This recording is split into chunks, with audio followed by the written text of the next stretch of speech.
Hello, আসসালামু আলাইকুম। আশা করি আপনারা সকলে ভালো আছেন। আমার নতুন ব্লগ আপনাদের স্বাগত।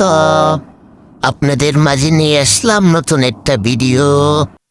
আমার ছেলে খুব চানাচুর পছন্দ করে, তাই চানাচুর নিতে আসলাম। চানাচুর নিতে আসা দেখি দোকানে অনেক ভিড়, কাস্টমার দিয়ে ছড়াছড়ি চারিদিকে ডান বাম। চানাচুরওয়ালাতে বললাম, ভাই আমাকে 1 কেজি চানাচুর দেন।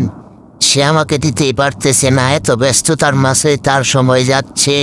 তো মাঝখানে একটি হুজুর দাঁড়িয়ে আছে, সেও অনেকক্ষণ ধরে দাঁড়িয়ে বলতেছে, ভাই আমাকেও দেন হাফ 1 কেজি।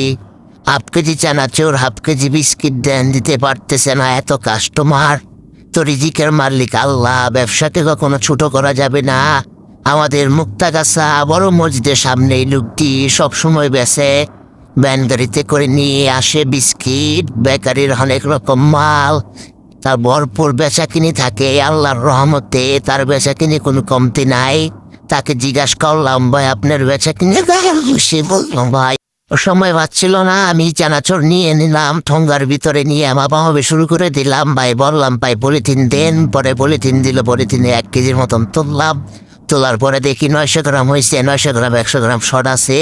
তো তারপরে সে আরো 100 গ্রামের মতো নিয়ে নিল, নিয়ে আনার পরে 1 কেজি পুরা করে দিল।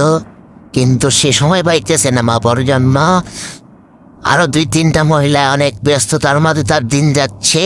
তো আমি দাঁড়িয়ে রইলাম। ভাই বললাম, ভাই আমারটা মেপে দেন।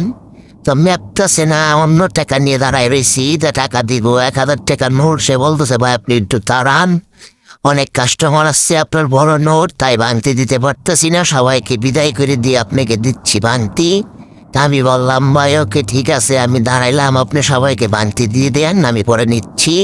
তো 10 মিনিটের মতন দাঁড়ায় আসছিলাম। দাঁড়ায় থাকার পরে এবারে দাঁড়ায় থাকার পরে সে আমাকে ভাঙতি দিল, পরে ভাঙতি নিয়ে আমি আসলাম। অসংখ্য ধন্যবাদ আপনাদের। আসসালামু আলাইকুম।